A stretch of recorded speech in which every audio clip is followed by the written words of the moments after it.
금비녀를 훔쳐갔으면서 감히 잡아떼느냐! 당장 이 집에서 나가거라! 계모님, 소희는 그 비녀를 본 적도 없사옵니다. 아버님께서 돌아오실 때까지만 기다려 주십시오. 계모 변씨의 고함과 도준의 절규가 안채를 가득 울렸습니다.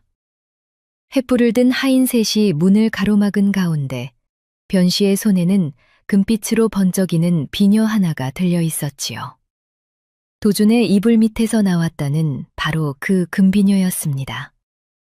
10살 소연이 오라비의 옷자락을 꼭 쥐고 있었습니다. 작은 손이 사시나무처럼 떨리고 있었지요. 변씨는 입꼬리를 실끝 올리더니 이내 얼굴을 일그러뜨렸습니다. 도준이 두 무릎을 꿇고 매달렸으나 변씨는 고개조차 돌리지 않았지요. 하인들이 남매의 팔을 잡아챘습니다. 도준이 소연의 손을 꽉 잡았지요. 구독과 좋아요를 눌러주세요.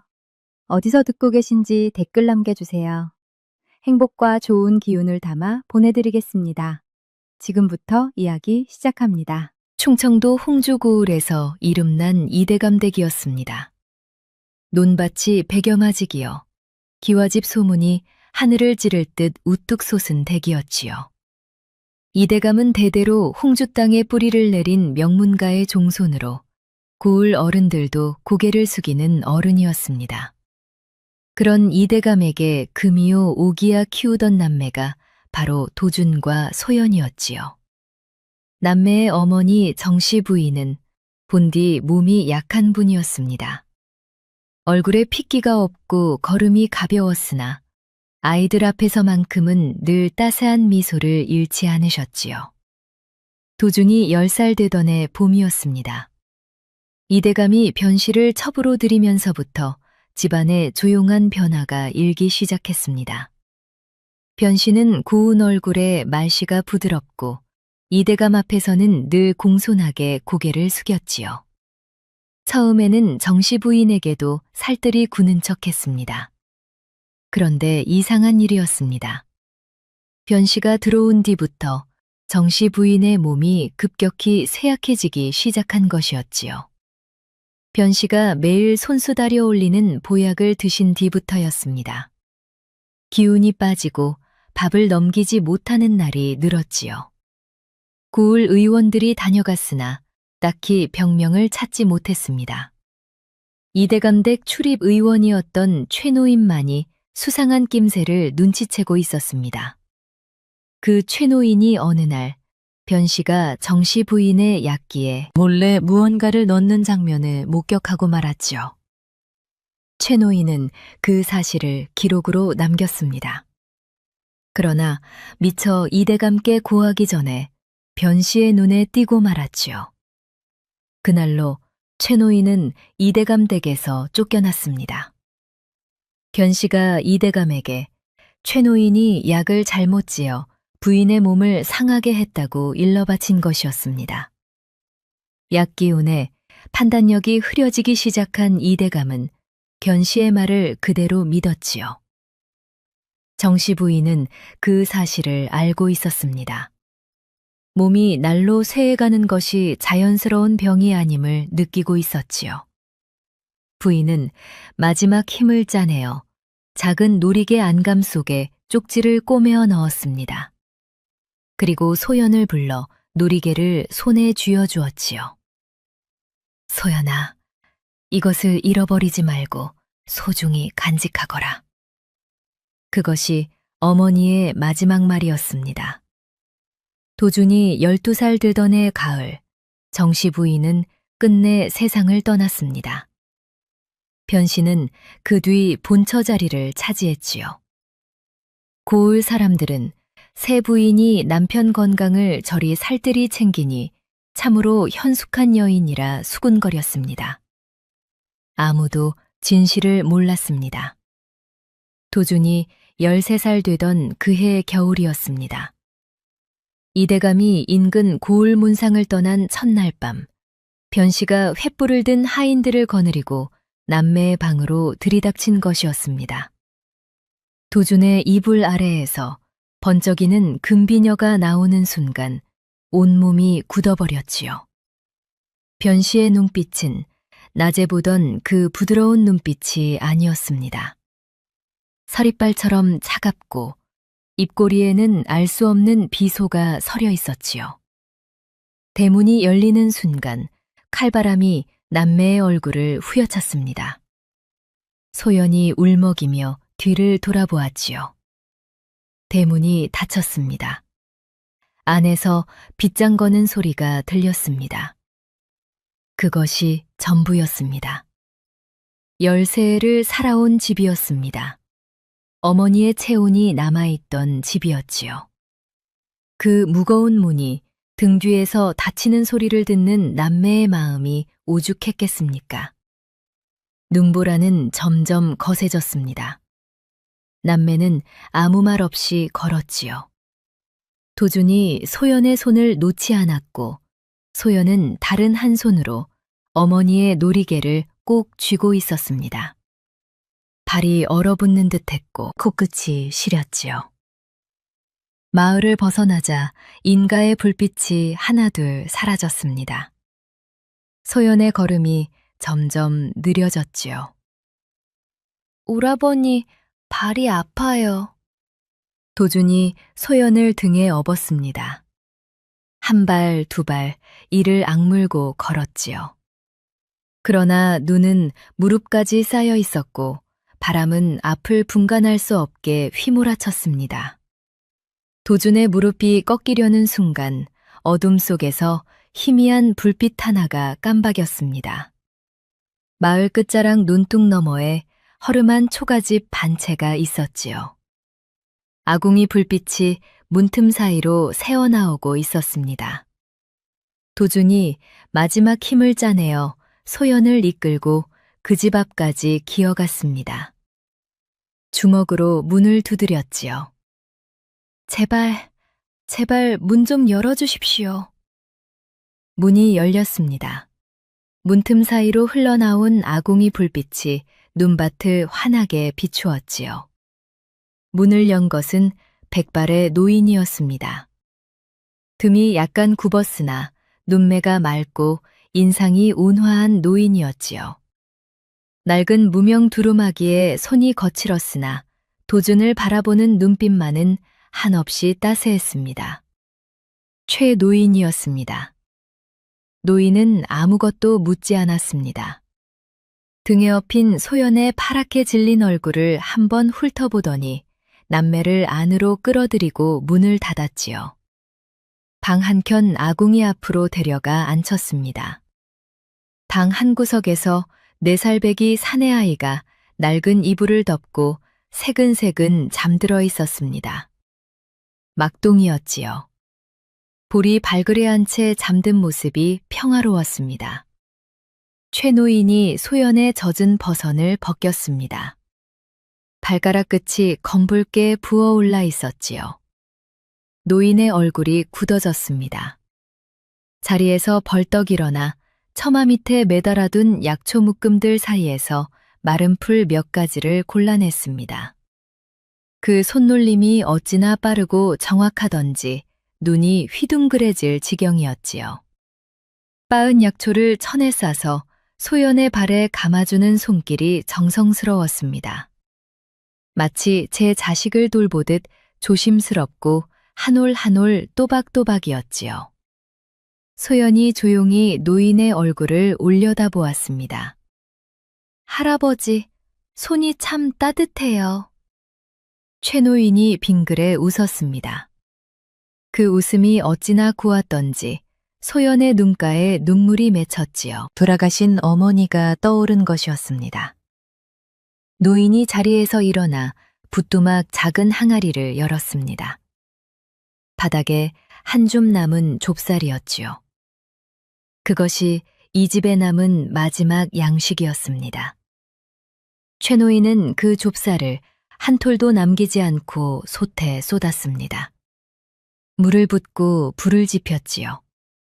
잠시 뒤 따끈한 좁쌀죽 한 그릇이 남매 앞에 놓였습니다. 도준이 두 손으로 그릇을 받아들었습니다. 손바닥에 전해지는 온기에 코끝이 찡해졌지요. 할아버지는 안 드세요? 최 노인이 손을 내저었습니다. 나는 배가 부르단다. 어서 먹으렴. 그것은 거짓말이었습니다. 노인의 광에는 내일 먹을 양식이 없었지요. 남매는 그것을 몰랐습니다. 다만 죽 한 그릇이 그토록 뜨겁고 달큰하게 느껴진 것은 아마도 그 마음이 담겨 있었기 때문이었을 것입니다. 이튿날 아침이었습니다. 도준이 눈을 떴을 때 최 노인은 이미 새벽같이 밖을 다녀온 뒤였지요. 눈을 헤치고 캐온 칡뿌리와 말린 약재를 넣어 죽을 쓰고 있었습니다. 도준이 놀라 물었습니다. 할아버지, 이 눈 속에 산에 다녀오신 것이옵니까? 최 노인이 담담하게 대꾸했지요. 산에 가면 먹을 것이 있는 법이란다. 겨울 칡뿌리가 달짝지근하니 아이 입에 맞을 게야. 그 말투가 어찌나 태연하던지 마치 눈 덮인 산길을 오르내리는 일이 아무것도 아닌 듯 했습니다. 그런데 노인의 손등에는 가시에 긁힌 상처가 나 있었지요. 도준은 그것을 보고도 아무 말을 하지 못했습니다. 며칠을 함께 지내는 동안 도준은 최 노인이 예사인물이 아님을 알게 되었습니다. 약초를 다루는 솜씨가 보통이 아니었고 병을 보는 눈이 예리했지요. 사흘째 되는 날 도준이 조심스럽게 물었습니다. 할아버지께서는 의원이시옵니까? 최 노인이 잠시 손을 멈추었습니다. 예전에는 그랬단다. 어느 댁에 출입하셨사옵니까? 노인의 눈빛이 잠깐 흔들렸습니다. 그러나 이내 다시 약초를 매만지며 말을 이었지요. 홍주 이대감 댁에 드나들었지. 허나 그것도 옛일이다. 도준의 가슴이 철렁 내려앉았습니다. 이대감 댁이라 하였으니 바로 자신의 집이었지요. 그러나 도준은 그 말을 입 밖에 내지 않았습니다. 최 노인도 더 이상 말을 꺼내지 않았지요. 다만 노인의 눈가에 무언가 깊은 사연이 서려 있음을 도준은 어렴풋이 느꼈을 뿐이었습니다. 방 한 구석 벽에 기대어 놓인 낡은 약보따리가 눈에 들어왔습니다. 겉은 헤어지고 빛이 바랬으나 어딘가 소중한 것을 품고 있는 듯 단단하게 묶여 있었지요. 도준의 시선이 잠깐 그 보따리 위를 스쳤습니다. 그러나 그것이 무엇을 품고 있는지 그때의 도준은 알 길이 없었습니다. 아궁이 불빛이 따스하게 방 안을 비추고 있었습니다. 눈보라는 여전히 거셌으나 이 작은 방 안만큼은 바람이 비켜갔지요. 막동이 어느새 잠에서 깨어 소연의 곁에 바짝 붙어 앉아 있었습니다. 소연이 막동의 볼을 살며시 쓸어주었지요. 막동이 방긋 웃었습니다. 그 작은 방 안에 퍼지는 온기가 참으로 넉넉했지요. 닷새째 되는 날 아침이었습니다. 최 노인이 도준을 불러앉히더니 차분하게 말했지요. 도련님, 여기서 남쪽으로 고갯길을 넘으면 큰 장터가 나온단다. 거기서 동쪽으로 반나절을 더 가면 외가가 있는 고을에 닿을 게야. 고갯길에 산적이 나오기도 하니 큰 길로만 가거라. 도준이 자리에서 일어나지 못했습니다. 입술이 떨렸지요. 이 은혜를 어찌 갚아야 할지 13살 아이의 가슴에 그 무게가 너무나 무거웠습니다. 최 노인이 약초 몇 가지와 마른 양식을 보자기에 싸서 건넸습니다. 그것이 이 집에 남은 전부였지요. 소연이 품에서 어머니의 놀이개를 꺼냈습니다. 두 손으로 노인에게 내밀었지요.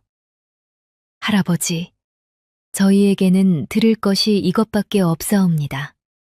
제발 받아주세요. 최 노인이 고개를 저었습니다. 아가씨, 그것은 돌아가신 어머님이 남기신 물건이 아니더냐. 소연이 고개를 숙였습니다. 그래도 할아버지의 은혜에 비하면 아무것도 아닌 것이옵니다. 최 노인이 소연의 손을 감싸주고 놀이개를 다시 소연의 품에 넣어주었습니다. 어머님 유품은 아가씨가 가지고 계셔야지. 세상에 어머니가 남긴 물건보다 귀한 것이 어디 있겠느냐. 그 말에 소연의 눈에서 눈물이 흘러내렸습니다. 도준도 고개를 돌렸지요. 목이 메어 볼 수가 없었던 것이었습니다. 도준은 마당에 나가 깊이 절을 올렸습니다. 소연도 나란히 절을 올렸지요. 최 노인이 대문 앞까지 남매를 배웅했습니다. 바람이 여전히 차가웠으나 며칠 전 기세등등하던 눈보라는 그쳐 있었지요. 도준이 발걸음을 떼다가 멈추었습니다. 뒤를 돌아보며 입을 열었지요. 할아버지, 소인이 반드시 돌아오겠사옵니다. 최 노인이 고개를 끄덕이며 웃었습니다. 걱정 말고 가거라. 아가씨 손을 꼭 잡고 가거라. 남매가 눈길을 따라 멀어져 갔습니다. 최 노인은 남매의 뒷모습이 고갯마루 너머로 사라질 때까지 대문 앞에 서 있었지요. 바람이 노인의 빈 저고리 자락을 흔들었습니다. 돌아선 최 노인의 눈가가 붉었지요. 남매가 떠나고 난 뒤 최 노인은 방 안으로 들어와 낡은 약보따리를 꺼냈습니다. 한참을 그것을 내려다보다가 나지막이 중얼거렸지요. 정씨 부인, 소인이 끝까지 지키겠습니다. 반드시 쓸 날이 올 것이옵니다. 그로부터 몇 해가 지났습니다. 최 노인의 등은 더욱 굽었고 기침이 잦아졌지요. 어느 겨울날 아침, 최 노인이 막동을 불러 앉혔습니다. 막동의 나이 8살이었지요. 노인이 낡은 약보따리를 막동의 무릎 위에 올려놓았습니다. 막동아, 이 보따리만은 절대 버리지 마라. 언젠가 찾아오는 이가 있을 것이다. 그때까지 반드시 지키거라. 막동이 고개를 끄덕였습니다. 할아버지, 안에 뭐가 들었어요? 최 노인이 빙그레 웃었습니다. 그것은 때가 되면 알게 된단다. 그것이 마지막이었습니다. 최 노인은 그해 겨울을 넘기지 못하고 조용히 눈을 감았지요. 막동은 할아버지가 남긴 약보따리를 품에 안고 엉엉 울었습니다. 그 안에 무엇이 들었는지도 모른 채 다만 할아버지의 말 한마디만을 가슴에 새기며 그 보따리를 곁에 두고 살아갔지요. 참으로 기이한 일이었습니다. 그 보따리 안에 든 것이 무엇인지 막동은 평생 몰랐습니다. 다만 할아버지가 목숨처럼 아끼던 것이니 자신도 목숨처럼 지켜야 한다는 것만 알고 있었지요. 세월이 흐르는 동안 보따리의 겉은 더욱 낡아갔으나 막동은 단 하루도 그것을 소홀히 한 적이 없었습니다. 세월이란 참으로 빠른 것이었습니다. 눈보라 속에서 서로의 손을 꼭 잡고 걸었던 남매가 어느새 장성하였으니 어느덧 20해가 흐른 것이었지요. 남매는 그해 겨울 간신히 외가에 당도하였습니다. 외조부는 손주 남매의 행색을 보고 통곡하였지요. 맨발에 동상이 터진 소연을 안아들고 도준의 찢어진 저고리를 쥐어보며 늙은 어른은 한참을 울었습니다. 외가에서는 남매를 친자식처럼 거두었지요. 도준은 외가의 도움으로 서당에 다니기 시작했습니다.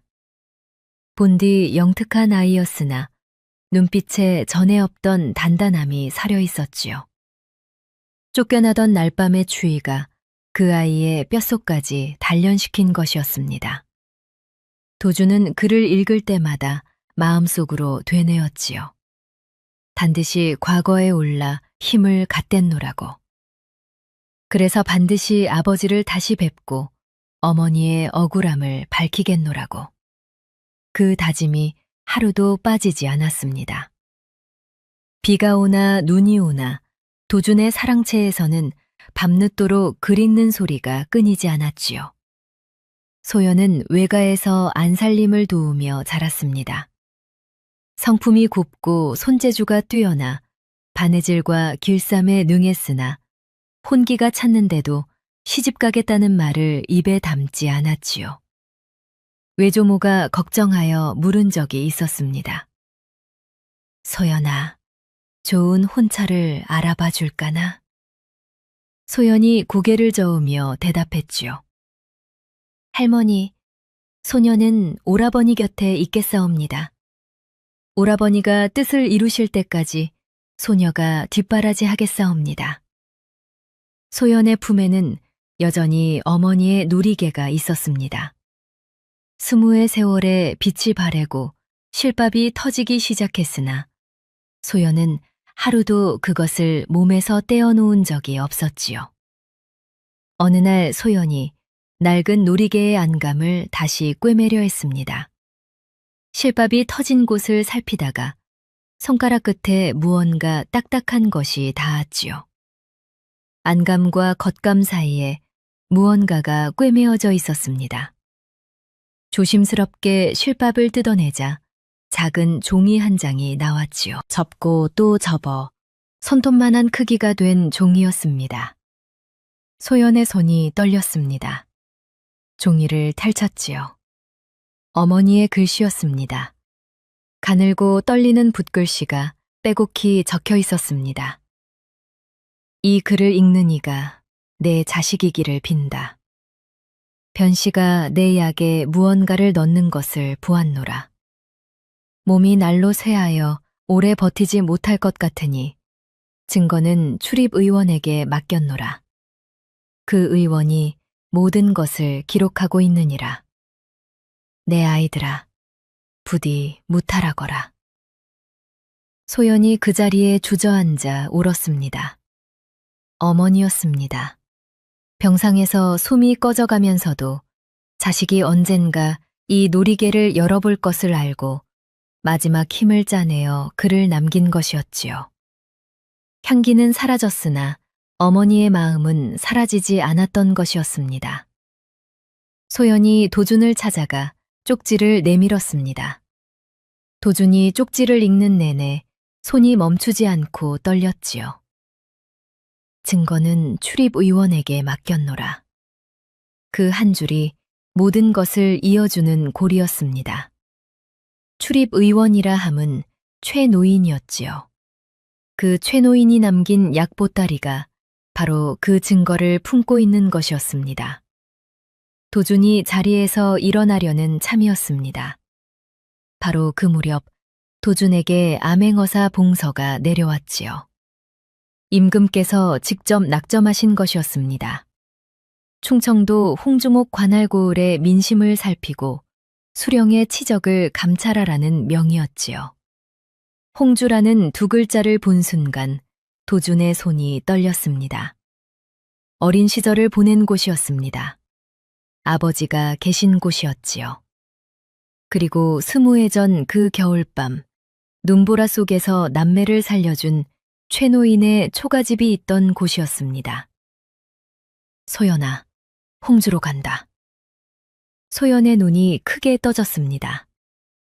오라버니, 그러면 아버님을 그리고 막동이를 찾을 수 있겠사옵니까? 도준이 고개를 끄덕였습니다. 20회를 기다렸다. 이번에는 반드시 찾는다. 늦가을이었습니다.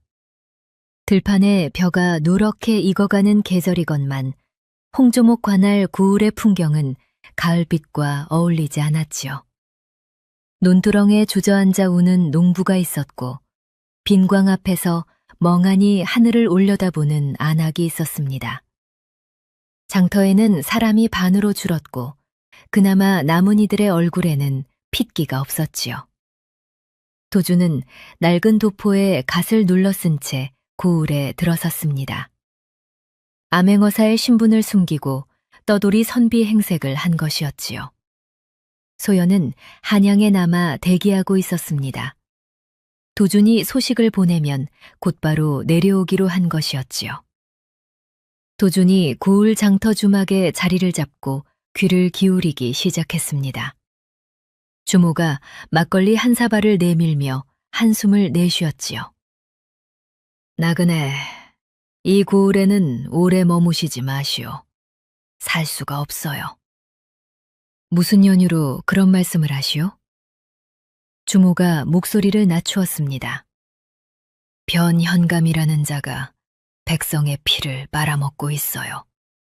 환곡을 빼돌리고 없는 빚을 만들어 논밭을 빼앗고 거역하는 자는 죄를 씌워 관노비로 만들어버리니 이 고을에서 등이 휘지 않은 사람이 없소이다.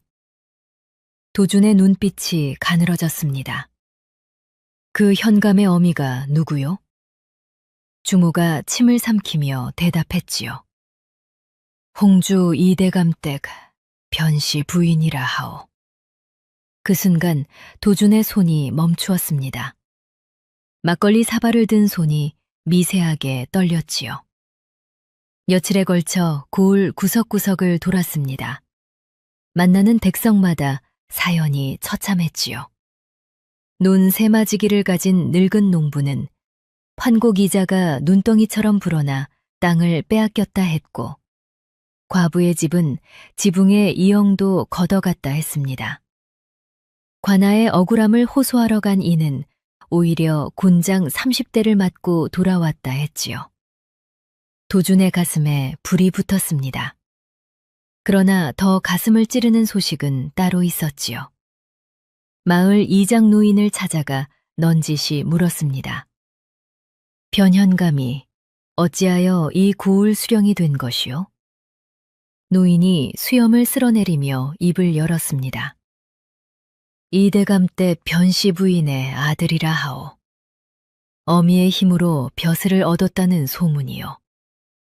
이대감은 오래전부터 병환이 깊어 자리 보전하고 계시고 집안일은 모두 변씨 부인이 쥐고 있지요. 도준의 주먹이 떨렸습니다. 아버지가 아직 살아계신다 하였으나 20회 전 기억이 스쳐 지나갔지요. 변씨가 매일 저녁 약기 앞에 앉아 정성스레 보약을 다리던 그 모습이었습니다. 설마 하는 생각이 가슴 한켠을 짓눌렀지요. 그러던 어느 날 저녁이었습니다. 마을 끝자락에서 관졸들이 초가집 하나를 에워싸고 있는 것이 눈에 들어왔습니다. 관졸 하나가 호령하고 있었지요. 막동이란 놈 당장 나오지 못할까? 환곡 석섬을 갚지 못했으니 관비로 끌고 가라는 현감 나으리의 분부시다. 초가집 문이 열렸습니다. 24쯤 되어 보이는 젊은 사내가 두 팔을 벌려 관졸들 앞을 막아섰지요. 어깨가 넓고 눈빛이 단단했으나 몸에 걸친 것은 낡은 무명 두루마기 한 벌뿐이었습니다. 막동이었습니다. 4살배기였던 아이가 어느새 훌쩍 자라 어엿한 장정이 되어 있었지요. 소인은 환곡을 빌린 적이 없사옵니다. 장부를 보여주시오. 관졸의 눈이 사나워졌습니다. 현감 나으리의 분부에 장부 타령이냐? 한 번 더 입을 놀리면 당장 끌고 간다. 도준은 어둠 속에서 주먹을 쥐고 그 광경을 지켜보았습니다. 당장이라도 봉서를 꺼내 출두를 외치고 싶었지요.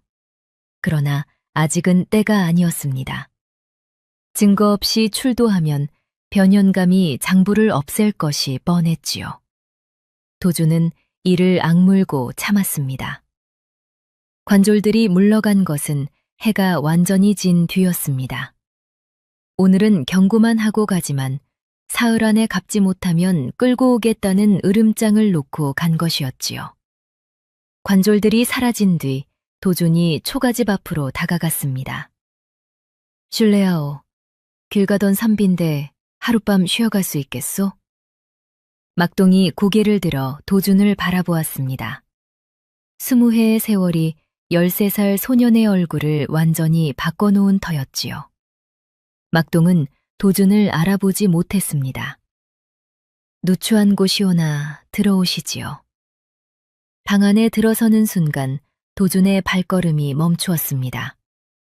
아궁이가 있었고 붓두막이 있었고 벽 한쪽에 낡은 약보따리가 놓여 있었지요. 20해 전 그 밤과 같은 자리였습니다. 도준의 눈가가 뜨거워졌으나 내색하지 않았지요. 막동이 물 한 사발을 건네며 한숨을 내쉬었습니다. 선비께서는 이 구울에 오래 머무시지 마시오. 현감이 못된 자라 살 수가 없소이다. 도준이 조심스럽게 물었습니다. 아까 관졸들이 와 있던 것을 보았소? 무슨 연유로 그리 된 것이오? 막동이 입술을 깨물었습니다. 소인은 환곡을 빌린 적이 없사옵니다. 그런데 관아 장부에는 소인 이름으로 석섬이 적혀 있다 하오. 없는 빚을 만들어 놓고 갚으라 하니 이것이 사람의 도리이겠소이까. 막동이 주먹을 붉게 쥐며 말을 보탰습니다. 그뿐이 아니옵니다. 변현감이 소인을 관아로 불러 거짓 문서에 도장을 찍으라 하였사옵니다. 이 마을 백성 12집의 땅을 자기 것으로 옮기는 문서였사옵니다. 소인이 그를 아는 것을 이용하려 한 것이었지요. 허나 소인은 차라리 죽을지언정 그 도장은 찍지 않겠다 하였사옵니다. 도준이 한참을 말없이 막동을 바라보았습니다. 할아버지의 고든 심성을 그대로 물려받은 것이었지요. 밤이 깊어졌습니다. 막동이 먼저 잠이 들었습니다. 도준이 홀로 아궁이 앞에 앉아 있는데 밖에서 급한 발자국 소리가 들렸습니다. 문이 열리더니 먼지투성이 행색에 소연이 들어섰지요. 한양에서 밤낮으로 달려온 것이 틀림없었습니다. 오라버니, 가만히 기다릴 수가 없었사옵니다. 그리고 오라버니께 보여드릴 것이 있사옵니다. 소연이 품에서 어머니의 놀이개를 꺼냈습니다. 그리고 그 안에서 나온 어머니의 쪽지를 도준의 손에 쥐어주었지요. 도준이 쪽지를 다시 한번 읽었습니다. 증거는 출입의원에게 맡겼노라. 도준이 자리에서 일어나 벽에 기대어 놓인 약보따리를 조심스럽게 가져왔습니다. 겉을 찬찬히 살피니 보따리 안쪽 천이 여러 겹으로 덧대어져 있었지요. 도준이 천천히 실밥을 뜯어냈습니다. 그 안에서 접힌 종이 몇 장이 나왔습니다. 먹물로 빼곡하게 적힌 글씨였지요. 도준이 첫 장을 펼치는 순간 얼굴이 굳어졌습니다. 홍주 이대감댁 변씨가 전처 정시마님의 약에 수상한 것을 넣는 것에 소인이 두 눈으로 목격하였나이다. 도준의 손이 떨렸습니다. 다음 장에는 날짜와 함께 변씨가 약기에 무언가를 넣던 정황이 상세히 적혀 있었지요. 그러나 마지막 장이 찢겨나가 있었습니다. 결정적인 부분, 그 약의 정체가 적힌 부분이 없었지요. 소연이 어머니의 쪽지를 내밀었습니다. 도준이 두 문서를 나란히 펼쳐놓았지요. 최노인의 문서는 변씨가 약에 수상한 것을 넣는 장면을 목격한 기록이었고, 어머니의 쪽지는 그 사실을 당사자가 직접 증언한 유언이었습니다. 마지막 장이 유실되었다 하더라도 두 문서가 하나로 맞물리면 서로가 서로를 보완하는 완전한 증거가 되는 것이었지요. 바로 그 순간이었습니다. 밖에서 발자국 소리가 요란하게 들렸습니다. 대문이 벌컥 열리더니 관졸 넷이 들이닥쳤지요. 막동이란 놈 현감나으리 앞에서 행패를 부린 죄로 당장 잡아들여라. 잠에서 깬 막동이 끌려나갔습니다. 막동이 끌려가며 소리쳤지요. 소인은 아무 잘못이 없소이다. 그 목소리가 어둠 속으로 사라져갔습니다. 도준이 어둠 속에서 주먹을 쥐었지요. 온몸이 떨리도록 참고 있었습니다. 아직은 때가 아니었습니다. 그러나 그때가 머지않았지요. 동이 트기 전이었습니다. 도준이 관복으로 갈아입었지요. 어사화를 머리에 올리고 마패를 품에 넣고 봉서를 손에 쥐었습니다. 소연이 어머니의 쪽지와 최노인의 문서를 가슴에 꼭 안고 오라비 곁에 섰지요. 소연아, 가자. 새벽 안개가 고을을 덮고 있었습니다. 관아 앞마당에는 이른 아침부터 사람이 모여 있었지요. 막동이 관아 돌계단 앞에 무릎을 꿇고 있었습니다. 밤새 꿇어앉아 있었던 것이었지요. 옷이 이슬에 젖어 있었고 입술이 굳게 다물려 있었습니다. 변현감이 관아대청에 올라앉아 고음을 치고 있었습니다.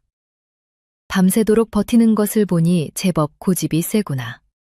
없는 빚이라 잡아떼겠느냐? 관비가 되든지 도장을 찍든지 둘 중 하나를 택하여라. 막동이 이를 악물고 고개를 들었습니다. 소인은 빌린 적도 없는 빚을 갚을 수 없사옵니다. 거짓 문서에 도장을 찍는 일은 죽어도 못하겠사옵니다. 견연감이 손을 내저었습니다. 끌고 가거라. 관졸들이 막동의 팔을 잡아챘습니다. 바로 그 순간이었습니다. 암행어사 출도요! 관아마당을 찢어질 듯한 외침이 울려 퍼졌지요. 사람들이 일제히 고개를 돌렸습니다. 관아 대문 앞에 한 사내가 서 있었지요. 머리에 어사화를 꽂고 한 손에 봉서를 높이 든 채 아침 햇살을 등지고 선 모습이 참으로 당당했습니다. 도준이었지요. 변연감의 얼굴이 하얗게 질렸습니다. 어서라 하였느냐. 도준이 관아마당으로 성큼 걸어 들어왔습니다. 관졸들이 저도 모르게 길을 비켰지요. 도준이 봉서를 펼쳐 읽었습니다. 임금의 명을 받들어 충청도 홍주목 관할고을의 수령을 감찰하노라. 변연감은 당장 인장을 내려놓고 대청 아래로 내려오라. 변연감의 다리가 후들거렸습니다. 그러나 이내 얼굴을 추스르며 입을 열었지요. 어서 나으리. 소인이 무슨 잘못을 하였다고 이러시오. 소인은 충직하게 고을을 다스려 왔소이다. 도준이 변연감을 똑바로 내려다보았습니다. 충직하게 다스렸다. 참으로 대단한 말이로다. 도준이 소연에게 고개를 끄덕였습니다. 소연이 앞으로 나와 품에서 최노인의 문서를 꺼냈지요. 도준이 문서를 펼쳐들고 큰 소리로 읽었습니다. 홍주 이대감댁 변씨가 전처 정씨마님의 약에 수상한 것을 넣는 것을 소인이 두 눈으로 목격하였나이다. 이 문서는 이대감댁 출입의원이 목숨을 걸고 남긴 기록이요. 마당에 모인 백성들 사이에서 웅성거림이 터져나왔습니다. 변연감의 눈이 흔들렸지요. 도준이 이어서 어머니의 쪽지를 꺼내들었습니다. 이것은 이대감의 전처, 곧 소인의 어머니가 죽기 전 남긴 유언이요. 관아마당이 쥐죽은 듯 고요해졌습니다. 도준이 쪽지를 내리고 변연감을 바라보았지요. 출입의원의 문서와 전처의 유언이 하나로 맞물린다. 네 어미 변씨는 전처를 독살하였느니라. 변연감의 얼굴이 흑빛으로 변했습니다. 도준은 거기서 멈추지 않았지요. 그뿐이 아니다. 이 문서를 남긴 출입의원이 누구인 줄 아느냐. 바로 저기 무릎 꿇고 있는 막동의 할아버지다. 막동의 할아버지는 변씨가 전처의 약에 독을 넣는 것을 목격하고 그 증거를 기록으로 남겼다. 그리고 그 직후 느닷없이 죽임을 당하였다. 입막음이었느니라. 막동이 온몸을 떨며 고개를 들었습니다. 그러면 할아버지가 돌아가신 것이 변씨 때문이었사옵니까? 도준이 막동을 바라보며 고개를 끄덕였습니다. 그러하오. 그리고 막동이 20해 동안 품에 안고 지켜온 그 약보따리가 바로 그 증거였소. 막동이 흙바닥에 콧골아지며 울음을 터뜨렸습니다. 20해 동안 알지 못했던 할아버지 죽음의 진실이 밝혀지는 순간이었지요. 도준이 관졸들에게 호령했습니다. 변현감을 당장 포박하라. 그리고 사람을 보내어 이대감댁 변씨 부인을 잡아들여라. 관졸들이 변현감에게 달려들었습니다. 변현감이 발버둥을 치며 소리쳤지요. 이것은 모함이다. 증거가 조작된 것이다. 도준이 차가운 눈으로 내려다보았습니다. 조작이라 하였느냐. 네가 백성들에게 없는 빚을 씌워 땅을 빼앗고 관노비로 만든 장부가 이 관아 안에 고스란히 남아있을 것이다. 관아를 수색하라.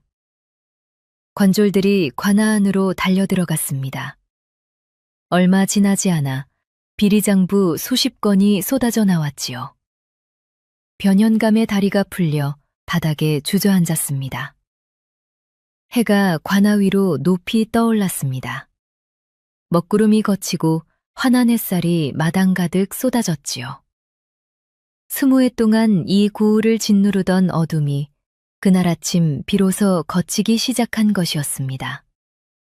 참으로 기구한 인연이었습니다. 20해라는 긴 세월을 돌고 돌아 마침내 모든 것이 제자리를 찾아가기 시작했으니까요. 변씨 부인은 그날 오후 관졸들에 의해 이대감 댁에서 끌려 나왔습니다. 이게 무슨 짓이냐? 나를 누구로 아느냐? 변씨가 발버둥을 쳤으나 소용이 없었지요. 관아에 끌려온 변씨는 증거 앞에서 더 이상 말할 수가 없었습니다. 전처의 유언 쪽지, 최노인의 목격 문서, 이대감에게 먹인 약의 정체를 확인한 의원의 증언까지 겹겹이 쌓이자 변씨는 고개를 떨구고 말았지요. 조정에서 판결이 내려왔습니다. 변씨는 전처 독살, 목격자 살해교사, 남편 약물가해의 죄로 먼 섬으로 유배형에 처해졌습니다. 변현감은 환곡 횡령, 백성 토지 강탈, 거짓 문서 작성의 죄로 관직이 파직되고 역시 유배형이 내려졌지요. 변씨가 유배 수레에 실려가던 날 고을 사람들이 길가에 늘어서 지켜보았습니다. 아무도 동정하는 이가 없었지요. 20해 동안 한 가문과 한 고을을 쥐락펴락하던 자에게 이제야 돌아온 것이었습니다. 며칠 뒤 도준과 소연이 이대감 댁을 찾아갔습니다. 변씨가 잡혀간 뒤 약 시중을 드는 사람이 없어진 이대감은 차츰 기운을 되찾고 있었지요. 의원이 이대감의 몸을 살핀 뒤 말했습니다. 오래도록 몸을 쇠약하게 만드는 약을 드셨던 것이옵니다. 약을 끊으면 차차 기운을 되찾으실 것이옵니다. 며칠이 지나자 이대감의 눈에 초점이 돌아오기 시작했습니다. 안개가 걷히듯 흐릿했던 머릿속이 맑아져 갔지요. 그리고 이대감이 처음으로 또렷한 목소리를 낸 것은 도준과 소연이 방 안에 들어선 순간이었습니다. 도준아, 도준이냐? 도준이 아버지 앞에 무릎을 꿇었습니다. 아버님, 소자 도준이 왔사옵니다. 이대감의 눈에서 눈물이 쏟아졌습니다. 소연도 아버지 곁에 꿇어앉았지요. 아버님, 소연이도 왔사옵니다. 이대감이 두 손으로 남매의 얼굴을 쓸었습니다. 뼈만 남은 손이 사시나무처럼 떨리고 있었지요. 이 못난 아비가, 이 못난 아비가. 이대감이 엎드려 통곡했습니다. 도준이 아버지의 등을 조용히 쓸어주었지요. 아버님, 아버님은 잘못이 없으십니다. 아버님도 그 여인에게 속으신 것이옵니다. 소연이 아버지의 손을 잡았습니다. 아버님, 저희는 무탈하옵니다. 이렇게 다시 뵙게 되었으니 그것으로 되었사옵니다. 이대감이 소연의 손을 꽉 쥐며 한참을 울었지요. 그렇게 이대감과 남매는 20해 만에 다시 한 가족이 되었습니다. 보름 뒤 도준이 막동을 찾아갔습니다. 소연도 함께였지요. 도준이 막동 앞에 무릎을 꿇었습니다. 막동이 화들짝 놀랐지요. 나으리, 이게 무슨 짓이시옵니까? 어서 일어나시옵소서. 도준이 고개를 숙인 채 말했습니다. 막동, 소인을 모르겠소. 20해 전 한겨울 눈보라치던 밤, 내 살배기 막동이 잠들어 있던 그 방에서 하룻밤을 묵었더니요. 막동의 눈이 크게 떠졌습니다. 그때 그 도련님이시옵니까? 도준이 고개를 끄덕였습니다. 그날 밤 네 할아버지가 끓여주신 좁쌀죽 한 그릇이 소인의 목숨을 살렸소. 언발을 감싸주신 그 손길이, 아무것도 묻지 않고 문을 열어주신 그 마음이 20해가 지난 지금까지 소인의 가슴에 남아있소. 이 은혜를 이제야 갚게 되었으니 부디 받아주시오. 도준이 이마를 땅에 대고 큰 절을 올렸습니다. 소연도 나란히 큰 절을 올렸지요. 막동이 두 손으로 입을 막고 울었습니다. 할아버지가 그런 분이셨구나. 그 보따리가 그런 것을 품고 있었구나. 도준과 소연은 막동에게 고울한 집 한 채와 논밭 10마지기를 마련해 주었습니다. 막동이 한양에서 학문을 이을 수 있도록 뒷바라지도 약속했지요. 막동이 사양했습니다. 나으리, 소인은 그저 할아버지가 남기신 것을 지켰을 뿐이옵니다. 도준이 고개를 저으며 말했습니다. 아니요. 막동이 그 보따리를 20해 동안 지켜주지 않았다면 진실은 영영 묻혔을 것이요. 할아버지의 은혜요. 막동의 은혜요. 막동이 더 이상 말을 잇지 못하고 고개를 숙였습니다. 세월이 흘렀습니다. 도준은 강직한 관리로 이름을 떨치며 백성을 위한 벼슬살이를 이어갔지요. 소연은 약속대로 틈틈이 막동을 찾아와 안부를 살폈습니다. 막동은 도준의 도움으로 학문에 정진하여 마침내 과거에 급제하였지요. 최노인의 고든 마음을 그대로 물려받은 강직한 선비가 된 것이었습니다. 해마다 봄이 오면 도준과 소연은 최노인의 무덤을 찾아 절을 올렸습니다. 무덤가에 심은 약초꽃이 해마다 피어났지요. 바람이 불면 꽃잎이 흩날리며 마치 노인이 빙글에 웃는 것만 같았습니다. 여러분, 오늘 이야기의 교훈은 이것이옵니다. 눈보라치는 밤, 최노인은 마지막 좁쌀 한 줌을 아까워하지 않았습니다. 남의 아이인 줄 알면서도 차마 외면하지 못한 그 마음이 20해라는 긴 세월을 건너 돌아왔지요. 베푼다는 것은 큰 것이어야만 하는 법이 아니옵니다. 따뜻한 아랫목 하나, 약초죽 한 그릇이 누군가의 한평생을 바꾸기도 하지요. 선한 마음으로 건넨 작은 온기는 하늘이 반드시 기억하옵니다. 가장 힘겨운 날, 그 온기가 크나큰 은혜로 되돌아오는 법이옵니다. 오늘 이야기는 여기까지입니다. 재밌게 보셨다면 좋아요와 구독 부탁드려요. 시청해 주셔서 감사합니다.